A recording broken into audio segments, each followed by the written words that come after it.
How you doing, everybody? Good afternoon. This is your host, Stephen McDonald, with another episode of the 4 a.m. podcast.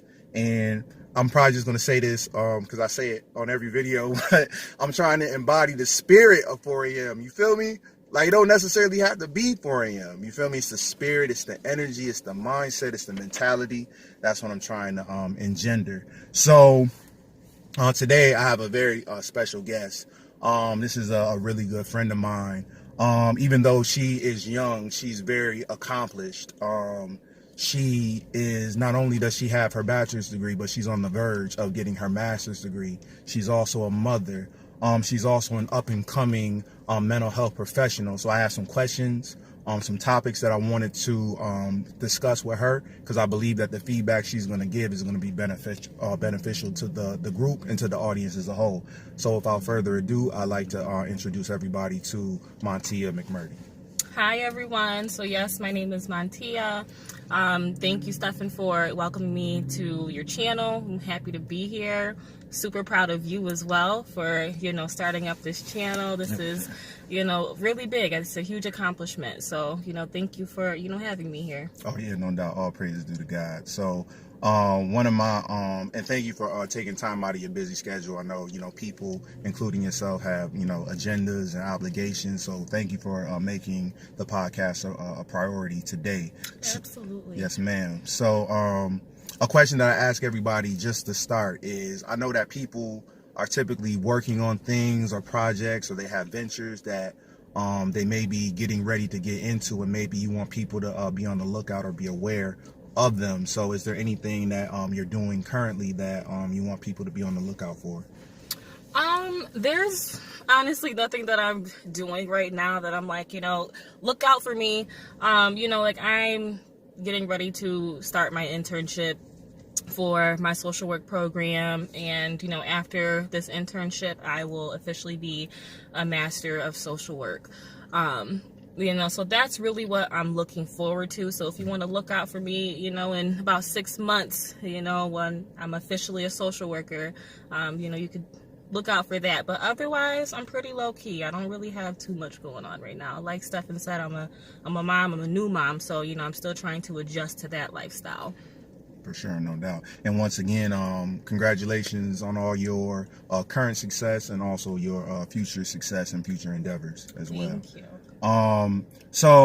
The first question that I have now, I've known Miss McMurty for a while, and she happens to be probably one of the hardest working people that I've ever met. Her work ethic is, inspirational. So my first question that I have is, why are you so driven to succeed, and what motivates you? I'm so driven to succeed because I feel like I have people behind me who want to see me succeed. Mm-hmm. And I know there's many people out there that can't say that. They don't have, a support system behind them, or, just any natural supports in general. They don't have a backing. So, for me, I have that driving force. So it's like, I want to take advantage of that. If I have people that, support me and want to see me, better myself, then, that's that battery, that I need. That's that energy I need to, be able to push through and really, see the light at the end of the tunnel.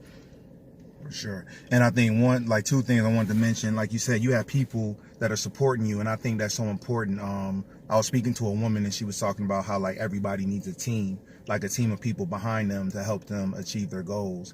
And then also, it seems like this is something that you truly appreciate. Like, you don't take it for granted, because I think there are people that probably have support systems and they don't utilize it, mm-hmm. and maybe they use it as a reason to underachieve. But, yeah, that's a very good point. Mm. Because it's like you feel you're content.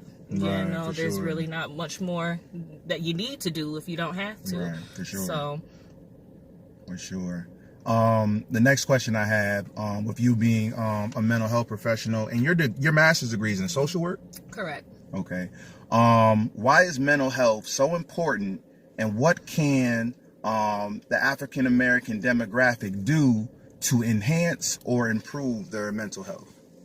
So I want to start off with the first question first. Why is mental health so important? mental health is important because even if you feel like you're at the best, like you're in the best point, in your life, you're doing everything that you want to do, you feel secure, you're just really happy, there's always one thing that can trigger you, and you want to know how to address that trigger. Mm-hmm. And so if you don't know how to address that trigger, that's when you can kind of spiral downhill. And when you spiral downhill, your mental health, your physical health, everything is going to come down with you. Right. So it's important to know, okay, this is what sets me off. This is what helps me get better. This is what helps me ground myself. This is the coping skills that I, can utilize. These are the problem skills that I can utilize. Knowing these skills, knowing, the antecedents, is important, to be able to, address future concerns, right. If they, ever were to present. As far as why it's important in the African American population, is that what was the next part? Right, yes. Like African American people in particular, like why they need to maybe, take advantage of or maybe look into making sure their mental health is where it needs to be. Well, in the African American community, there's a huge stigma around mental health. Right, there's a huge stigma around talking to professionals in general. Facts. So it's not even just, talking about your mental health, it's about, like when you go to school, you don't want to tell your teacher something, you don't want to tell your guidance counselor something because you don't want that to reflect negatively on your family, or you don't want something, bad to happen to you or your family. So you kind of keep all that in. Mm-hmm. And that's, I think that's what a lot of, people within the African American population think, is that, if I disclose this information, it's going to come back on me negatively. For sure. And, when you consider therapy, you kind of have to get out of that mindset, because your therapist is there to, listen to you, to support you, and, to, keep all of that information confidential. Right. And so you have to kind of find some trust within yourself to trust someone else. No doubt. So if you could find that trust, within yourself to be able to trust someone else, mm-hmm. I feel like, you're solid, you're key, For sure. And that's what needs to happen, for, people within, our culture to actually seek help. No doubt. And I think, like, I'm a huge proponent and advocate of therapy. And sometimes, because I work with people and they know that, like, I'm a counselor, they say, well, I'll just talk to you. Like, just because they have a relationship with me, I'm like, you need to go see, like, a professional. Like, these people are experts. Yeah, like, they're really good at what they do. It's just like, if you had cancer, like, would you come see me because you know me? Like, no, you would go to, like, like an oncologist, like somebody who actually is well versed in that particular field. So, yeah. Absolutely. Good point. For sure. Good point. Okay, so this is a story. It's not really a story. I'm gonna paraphrase it. So there was one time we were talking, right? And you were just saying, like, I think you were, like, staying in Syracuse at the time, and, times. This is you and I? Yeah, we had it. Yeah, we were talking about it. It was a long time ago. And, all right, so I'm going to paraphrase the story. So you was in Syracuse, and it was, like, you was basically in kind of like a do-or-die situation, and it was, like, all or nothing. Like, you had to make a move. Like, you had to figure something out. And obviously you did, because you're still here to tell your story today. So my question is, can you describe your survival instinct and your ability to thrive under pressure, and where that comes from? So my survival instinct, so growing up, it's always just been really me, my mom, and my brother. Mm-hmm. So, and my younger brother. So, like, we were latchkey kids. So it's just like, it was always my brother and I was taking care of him. We came home from school together, and waited for our mom to get home. So I was the one, that made sure we got in the house safe after school, made sure, we had snacks when we came home, and made sure we didn't go nowhere before my mom came home. So, I feel like that's what kind of, gave me that survival, attribute, is because I felt like I had to take care of someone, and so I feel like that kind of stayed with me, you know, throughout the years, because, you know, it remained the same. It was always just us three, you know. So, you know, even as we got bigger, you know, I was always the one taking care, you know, like of my brother. And then, you know, things kind of got a little shaky, you know, like with my mom, and, you know, I had to kind of step up financially at one point as a teenager. And, you know, so like when I graduated from high school and like went out on my own and was in Syracuse, I was, you know, in a really tough position. I didn't have any money. I didn't really have a solid place to stay. And so everything that, you know, I went through as a child, you know, kind of came back. You know, it was like, okay, I need to do this. I need to make sure I have this. I need to go here to make sure I can get that. Right. So, you know, that was kind of, you know, that deciding factor, you know, when I had to like make a move was, you know, okay, you know, I'm back, you know, to square one. Right. What do I need to do now? You kind of have to get back to your roots, you know, and think about, okay, what helped me in the past? Okay, whatever helped me in the past, I need to utilize that now. Okay. And I think when you were talking about your brother, because I think that aspect of it, I don't think I ever had grasped it before, but it kind of reminds me of something that my mother was saying earlier. Like, especially for Black women, I think you guys have like this caring, nurturing, like provider type nature, and like the strength that you have, it's not necessarily focused on the individual. Usually that strength comes from having to take care of somebody else. It's like you love somebody else so much that you just, you know, become like this bigger, better, stronger person in order to make, you know, things happen. So, you know, God bless you for everything you did, you know, supporting, you know, your mom financially, even though you were in high school, and also looking after your brother. So, you know, God bless you for that. The next question is, what does it mean to you to be a college educated Black woman on the verge of earning her master's degree? It means a lot to me, you know, to better myself and have those credentials, because, you know, like as a kid, I never saw myself in this position. I never thought I could be in this position, you know, because throughout high school, I was a horrible student. I was a really bad student. I had a horrible GPA when I graduated high school. And, you know, by the grace of God, I was able to get into a 4-year college. So, you know, once I got that acceptance letter to that 4-year college, that was it. That's all I needed, you know, to, you know, flip the switch in my brain, you know. So I took advantage of that, you know. So like, I have this opportunity to go to this 4-year school. I'm gonna, you know, work my ass off to, you know, make sure I graduate, you know, and get a bachelor's degree from this school. And, you know, indeed I did. And so after that, you know, I just started seeing, like, after I graduated with my bachelor's, you know, I just started seeing the way, you know, things were changing, you know, in the world. It's like, you still couldn't get, you know, a decent job, you know, that would cover all your bills, you know, help you get financially stable, you know, with a bachelor's degree. And that's very unfortunate. And so, you know, I was like, you know, I have to get this master's, you know. And so, you know, I went ahead and followed through with that.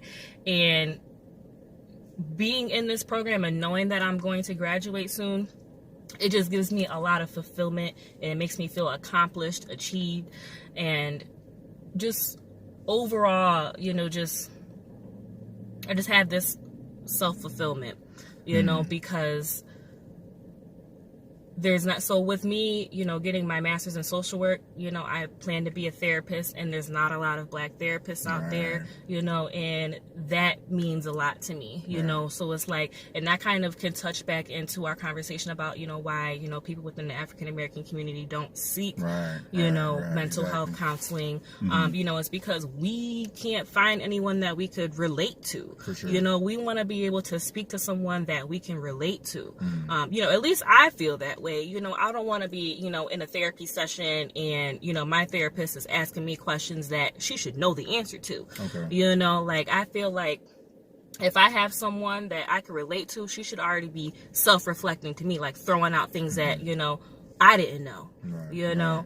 And so, you know, being able to be that person, you know, hopefully in the future, that's it. That's, what, gives me that, fulfillment, is that, I know that I can actually be that mental health professional that people are seeking. Right. And hopefully soon to come, For so sure. yeah, Lord great. willing. Yeah, great question. Lord willing. And I've been on this kick lately about not only like predetermination, but like destiny. And it kind of like when you were saying how you weren't always the best student, but then it's like you got an opportunity to go to a 4-year school and you took advantage of it. And now you are on the cusp of being, like you said, like that mental health professional that somebody in the Black community would want to, communicate with and want to develop a relationship with, somebody that understands their situation. And it's almost like, I believe that God writes everything. Like we all have a story and God wrote the story, but the only thing we have control over is like our free will. Like, for example, when you got accepted into the college, had you just decided to be the same person, you would have got the same results. Absolutely, but you chose to be different, so all praise due to God, man. That's a beautiful story. And I think that's a good point too. It's like you can't expect, different results with the same actions. For sure. So, and that, phrase can be used for anything in life. Like if you aren't, getting the outcome that you are hoping for, Right. You might have to switch something up. No doubt. What are you doing that, is a barrier to, accomplishing, what you want. Facts. So you kind of have to switch things up. You might not be comfortable, but nothing, should be comfortable, I feel, Okay. like if you have to work for it, and if you're comfortable, you're not working. Facts. My next question is, what has it, because your son is what, 8 months, 9 months? He's 9 months 9 now. months. All right. So what has it been like to be a mother to your 9-month-old son? Oh, it's been a beautiful experience. I've always wanted to be a mother, just never knew when the right time was gonna be. Mm-hmm. And it's just like there's never truly a right time. So like when I had him, I wasn't fully prepared, because it happened, I just so happened, to, get pregnant with him. And, now, 9 months after, he was born, I'm starting to see this, the story unfold. I'm starting to see why, I was blessed with him at the time Praise that he God. was, No doubt. that Facts. he came into my life. Facts. So it's just been, an amazing experience. I love watching him grow. I love helping him grow. So, yeah. That's what's Yeah. up. And again, congratulations on motherhood. And you are a phenomenal person and a phenomenal woman. So I know you already are, and I know you will continue to be a phenomenal mother. Thank you. You're welcome. Next question. Can you describe a time in your life when you felt inspired and how that moment influenced you? Okay. So when I was in my undergrad program, I watched this documentary on this individual. She has a diagnosis of autism, and because of her autism diagnosis, there was a lot of people that told her that she can't do this, she can't do that, and Temple, she did not let any, of those words of discouragement, get her down, and it did not stop her from, actually achieving her goals. Okay. And so, to sum it all up, to make a long story short, she ended up, becoming a scientist, Wow. and, an activist. So, that was super inspirational, it's because I feel like within myself, I always have people, there's always going to be someone that's going to tell you, I don't know, should you do that? You might not be able to do that. Right. Will you be successful? Right. And it's like, who cares? Whatever,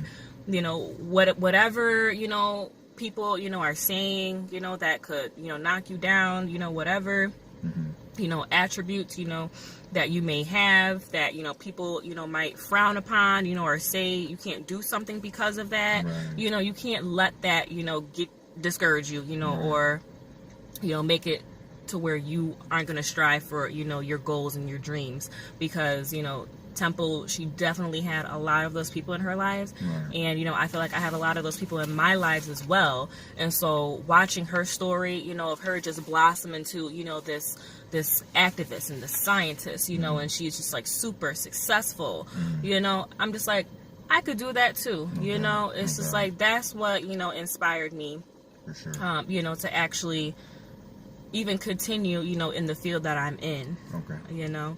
No doubt. And I think, like, when I heard you talk about the story of Temple and everything that she overcame, you know, you kind of talked about how people tried to, you know, ingrain, like, doubt in her. Like, maybe you won't be able to, or maybe you won't be successful. But it kind of reminds me of something that Kobe Bryant, I heard him recently say. He said there's no such thing as failure. You know, it's an imaginary construct, you know. So once you eliminate that, then you eliminate the fear.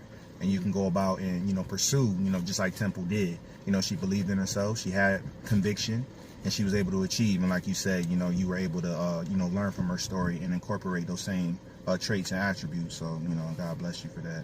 And that was a cool story, though. I never, maybe after this, maybe I can get that person's name. It's and very learn more worthwhile. about it. Yeah, it's a documentary. You know, her name is Temple Grandin. Grandin. Yep. Okay. You'll be able to, her name is, you know, not a common name, you know, For so sure. you'll be able to find her if you Google her. No doubt. Thank you. So I got one more question, and I got like a couple free association questions. What role does spirituality play in your life? So when you say like role, like, I mean, like, for example, like the easiest one is like faith. Like, you know what I mean? Like, for example, like nobody knows what's going to happen tomorrow. Like when you decided to go to graduate school, you didn't know how things were going to turn out, but there was something that kept you going. And, you know, typically it could be something external, like maybe a goal or an objective, but it could be something internal, like this inner belief. well, yeah, so I'm kind of gonna like reword it a little bit. For sure. So spirituality to me means, you know, what I believe in, what is my driving force, you know, my guidance. Okay. So that's what spirituality means to me. So it's like spirituality doesn't necessarily mean religion. It means, you know, faith, you know, who do you believe in, you know, for guidance, you know, for security, you know, and that doesn't have to necessarily be a higher power. You know, for, you know, many it is, for me it is, you know, however, I feel like spirituality means so much more than religion.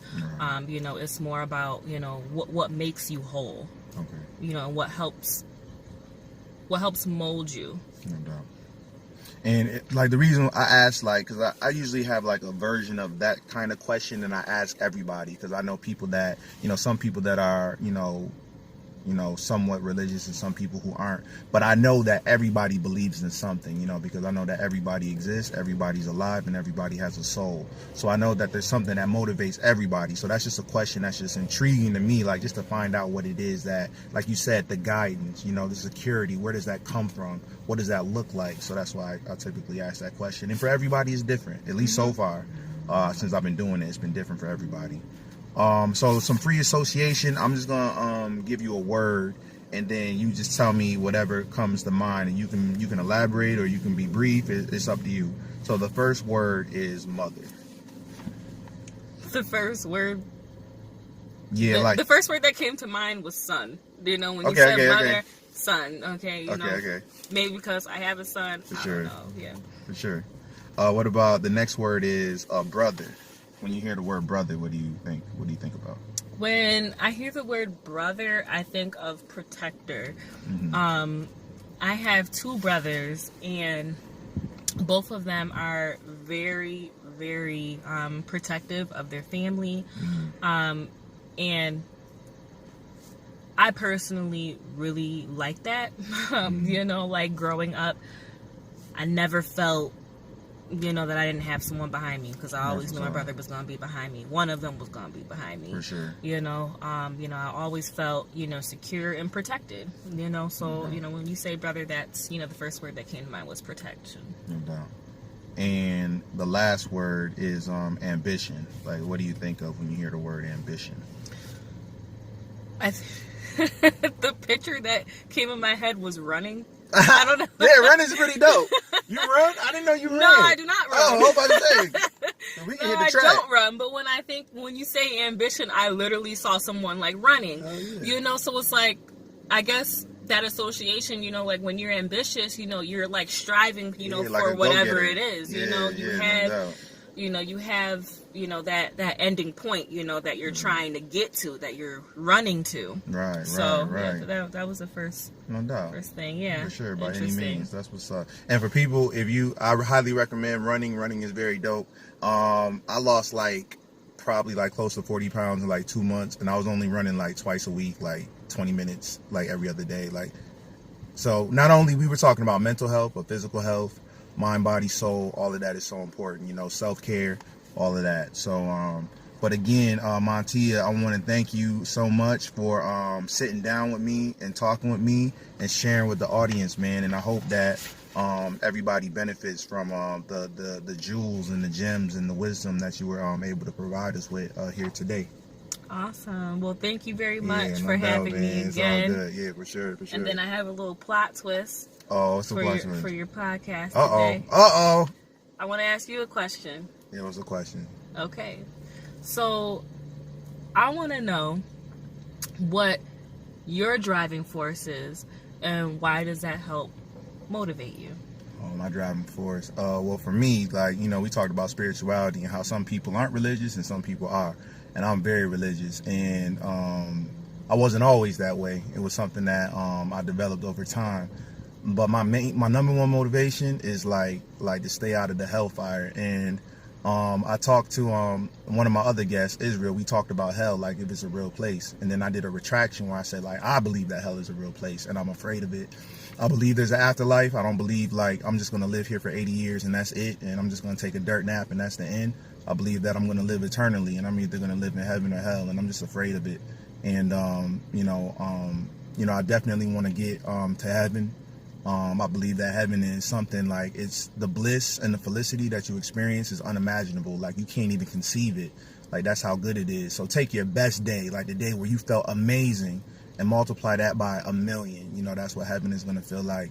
And I always wanted to be drafted to the NBA. I always wanted to play in the NBA. I always wanted to win an NBA championship, just like probably every black kid in America.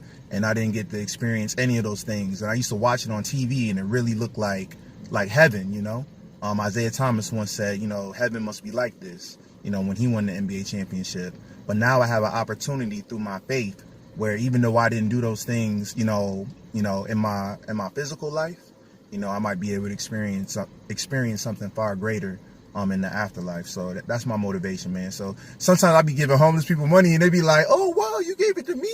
Really? I'm like, nah, I'm just trying to get to heaven, bro. So it's like a selfish thing about it, but I would rather be selfish and do something, to praise God than, do something to harm myself or harm other people. But yeah. Dope question, man. Yeah, this is the first time somebody has asked me a question. I don't know how I feel about that. It put me on the spot. Yeah, no.